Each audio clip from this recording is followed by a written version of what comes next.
This is iFIBER 1 News. Here are today's top stories.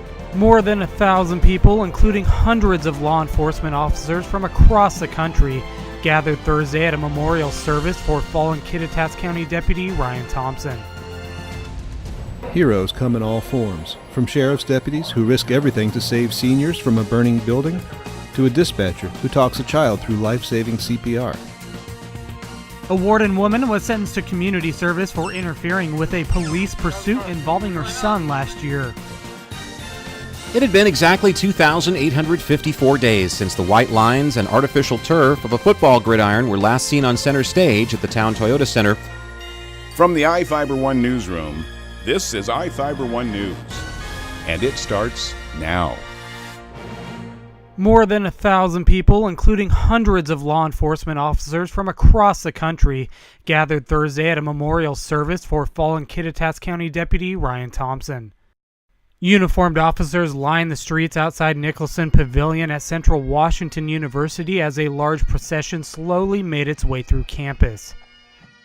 Inside the pavilion, speakers described Thompson as courageous, caring, and strong, a hero that loved his community. The 42-year-old was killed in the line of duty on March 19th in Kittitas.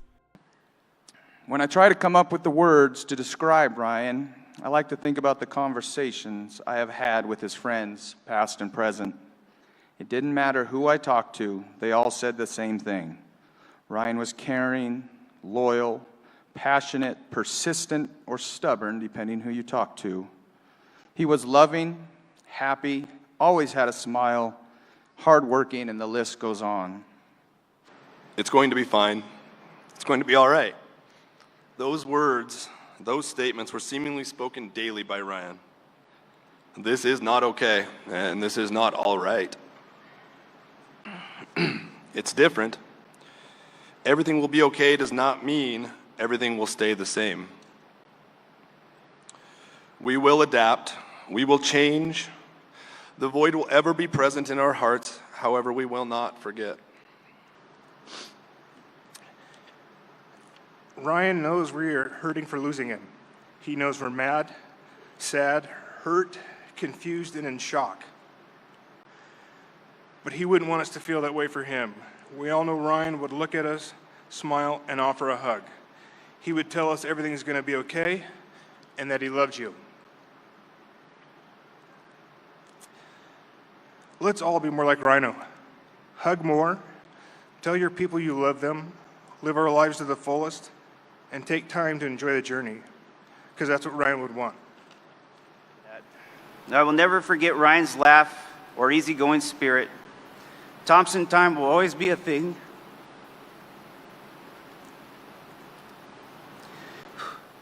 We will never be the same.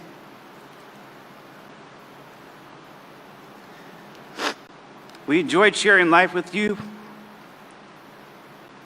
I am humbled and honored to have called you my friend, my neighbor, and you will always be my backup. Thompson, who started full-time with the Kittitas County Sheriff's Office in 2013, is survived by his wife and 3 children. This segment is brought to you by... Change doesn't have to be complicated. With a low-profile microwave hood combination that's ready to install right out of the box. It fits in the same space as your under-cabinet hood, so you can get your microwave off the countertop and make space for the routines worth keeping. The low-profile microwave hood combination, from the #1 selling appliance brand in the USA. Whirlpool Appliances, now available at more furniture in Ephrata. Heroes come in all forms, from sheriff's deputies who risk everything to save seniors from a burning building, to a dispatcher who talks a child through life-saving CPR. More than 20 people from police and rescue agencies as well as civilian life were honored Thursday in Wenatchee as American Red Cross hometown heroes.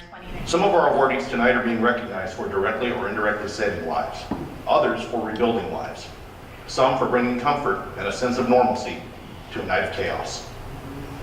All share the common thread of a series of conscious choices to serve something larger than themselves as professionals, volunteers, or making that choice in a moment of being in the right place at the right time.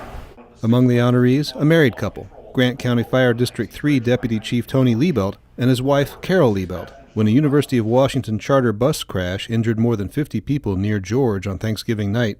Tony rushed to the scene. We had just returned home from my mom and dad's house from Thanksgiving, and we were just starting to relax when the pager went off. Meanwhile, Carol ran to open up George Washington Elementary School, where she's chief custodian, as a triage center and shelter. We had just gotten home and put our pajamas on. Our granddaughter was spending the night with us. So when he ran, I knew something was going on, and then I got the phone call from my superintendent to open up the school. Their response helped the injured and created a place of safety for more than 200 people traveling with the football caravan. Chelan County Sheriff Sergeant Scott Lawrence and Deputy Michael Morrison helped evacuate a senior apartment complex in Leavenworth during a building fire, which exposed them both to dangerous smoke. When a 9-year-old girl called Rivercom 911 after her grandmother collapsed, dispatcher Kathy Carulli not only sent paramedics, but coached her on how to maintain her grandmother's life until help arrived. Former Chief of Chelan County Fire District 1, Mike Burnett, who oversaw the merging of Wenatchee City and surrounding county departments, earned the Spirit of the Red Cross Award for helping to improve community service. Thank you to the firefighters, both of Chelan 1 and Wenatchee. We're all one at Chelan 1 now, and I know I can't say enough. Appreciate everybody's support, and thank you very much. When she learned she and her husband had been named for the Red Cross honor, Carol Liebelt was overwhelmed. I didn't feel that I deserved what I did, what comes natural, and I'm just still shocked and very excited. We buried a police officer in Kittitas County today. To me, that's more hero-worthy than what we've done. But, appreciate the response and the congratulations from the community. It's been cool. Jefferson Robbins, iFIBER 1 News. This segment is brought to you by... Your taste buds bored? Well, then bring them to Jay's Teriyaki. Not only does Jay's have a variety of teriyaki dishes, they also offer mouth-watering salads and sides. Call Jay's 509-764-5155. Jay's Teriyaki, located at 123 East Broadway in Moses Lake, because it's all in the sauce. A Warden woman was sentenced to community service for interfering with a police pursuit involving her son last year. April Mora pleaded guilty to rendering criminal assistance in the second degree, with a charge of obstructing law enforcement dismissed by prosecutors. Mora was sentenced to 90 days in jail, with 60 days suspended for 2 years. The remaining 30 days were converted into 240 hours of community service. U.S. Marshals and Moses Lake Police were in pursuit of Michael Castoreno on June 5th. Castoreno, wanted at the time on outstanding felony warrants, reportedly led police on a pursuit that started in Moses Lake and eventually ended in Warden.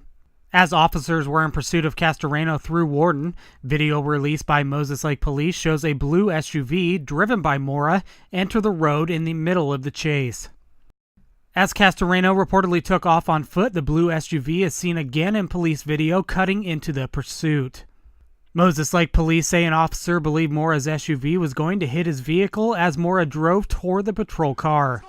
The officer stopped his car and Mora came to a stop just a few feet in front of the patrol car. Mora told police her son had called her during the pursuit and that she told him to continue driving to a relative's home. This is Joe Utter for iFIBER 1 News.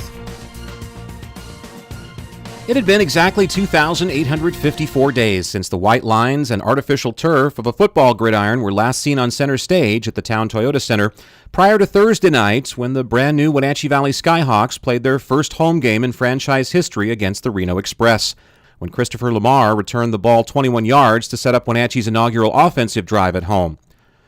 The first play from scrimmage in the team's home record books was an 11-yard carry by Tommy DeJeanette, which gave the Skyhawks a first down in Express territory. Promising drive experienced a hiccup after only 2 plays, however, when DeJeanette coughed up a fumble, turning the ball over to Reno at their own 12-yard line. But the Wenatchee defense looked ferocious in its home debut and immediately got the ball back after forcing a 4-and-out, after which it took only 1 play for quarterback Jarvis Alston to score the first home touchdown in team history. Wenatchee's defense moved the Express backwards again on their ensuing possession and got the ball back deep in Reno's end following a botched field goal attempt. after which it took the Skyhawks only a single play to score once more on a 5-yard run by Dejanette that doubled Wenatchee's lead to 14-0. The Express's nightmare on offense continued on the next possession when their first apparent plus yardage play of the game was wiped out by a penalty and immediately followed by an interception, an 18-yard return by E.J. Armstrong, which set up another Skyhawks tally just 3 plays later on a 25-yard touchdown pass from Alston to Darren Peterson, which gave Wenatchee a commanding 21-0 lead at the end of the first quarter. As the second quarter got underway, the contest took an odd turn when the Skyhawks' ensuing kickoff hit a truss above the playing surface, forcing a re-kick that head coach Keith Evans rolled the dice on by attempting an onside-er, which was scooped up and returned 8 yards for Reno's first score, cutting the Wenatchee advantage to 21-6. The Skyhawks went right back to work, jolting the Express after the setback, however, with plays like a 31-yard kickoff return by Ramel Workman and a 7-yard touchdown strike from Alston to Michael Lyons, which gave Wenatchee their biggest lead of the game at 28-6 going into halftime. The momentum of the contest slowly started to shift as Wenatchee's offense sputtered and Reno began moving the ball downfield and scored their first touchdown on a 13-yard pitch with 2 minutes and 22 seconds remaining in the third quarter. Reno held Wenatchee's offense in check and scored again on a 6-yard scramble and subsequent 2-point conversion to close the gap to a touchdown at 28-21 with 7:12 remaining in regulation.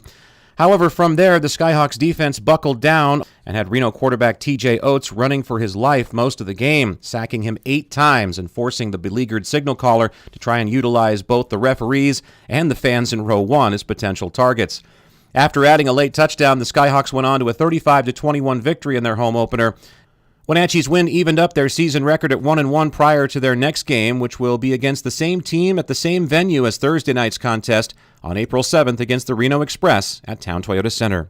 Reporting for iFIBER 1 Sports, I'm Chris Hansen. This is iFIBER 1 News. For more information on these stories and other news, visit us online at iFiber1.com or check us out on Facebook.